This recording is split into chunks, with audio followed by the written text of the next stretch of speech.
ఇలా అందరి మీద ఇది ఇండస్ట్రీకి సంబంధించి ఎందుకు టార్గెట్ చేస్తారు? ఇన్కమ్ ట్యాక్స్ అనేది ఇస్ ప్రాసెస్, ఇదేమి ఇల్లీగల్ కాదు. ఇన్కమ్ ట్యాక్స్ అనేది ప్రతి ఒక్కరికి, మీరు కూడా టీడీఎస్లు కడతారుగా, ఎందుకు కడతారు? అస్సలు తప్పు. ఇవే అంటున్నా, రాంగ్ న్యూస్లు మీ ఇష్టంకి వచ్చినాయి అనేసుకొని వేయడం ఎందుకు? అభిషేక్ అగర్వాల్ కూడా ఉన్నాడుగా, మైత్రి కూడా ఉందిగా, వాళ్ళకు ఉన్నదాని మీద 18 years అయింది.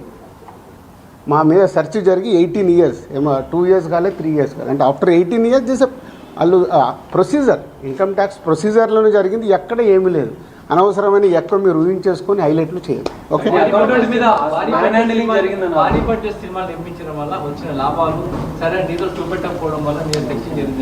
నా దగ్గర కాదండి, మొత్తం జరిగితే మళ్ళీ మీ దగ్గర అంటారండి. సో అన్నీ జరుగుతాయి, ఇట్స్ ఎ ప్రాసెస్. ఇందాక చెప్పాను కదా, 24 craftsకు ఎలా స్పెండింగ్ చేస్తున్నారు. ఇప్పుడు మా గేమ్ చేంజర్ ఇంత బడ్జెట్ అయింది, ఎలా స్పెండ్ చేస్తున్నారు. They want all accounts. మేము క్లీన్గా ఉండొచ్చు, తీసుకున్నోడు ఉండకపోవచ్చుగా. సో మా దగ్గరికి వెళ్ళి అన్ని డీటెయిల్ తీసుకొని ఎవరెవరికి వెళ్ళాయో వాళ్ళ ద్వారా చెక్ చేస్తారు. ఎందుకంటే TDS, GST, so many process ఉంటాయి. అంతేగాని ఎక్కువ ఊహించేసుకుంటున్నారు, ఏం లేదని అంటే హైలైట్స్ దాంట్లో ఉండకుండా కొంచెం బయటికి రండి అని నా రిక్వెస్ట్.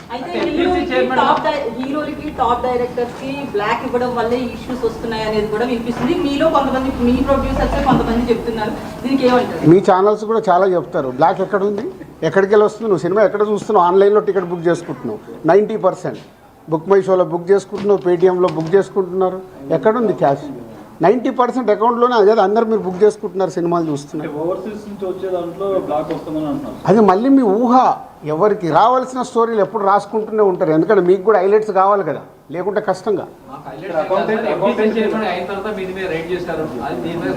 నేను మీకు అదేనండి చెప్తున్నా, 2008లో అయింది సెర్చ్ నా మీద. ఎన్ని సంవత్సరాల తర్వాత వచ్చారు? 1, 2 ఓన్లీ నా మీదే అవుతే మీరు మాట్లాడేది రైట్. ఇండస్ట్రీలో చాలామంది మీద అయింది కదా. సో దీనికి దానికి లింక్ లేదు కదా. అదే అనవసరమైనది ఊహించుకొని లింకులు చేయకుండా నా రిక్వెస్ట్. అసలు నేను ఆఫీస్కి వెళ్ళాను, మరి నాకు ఎవరైనా చెప్పలా.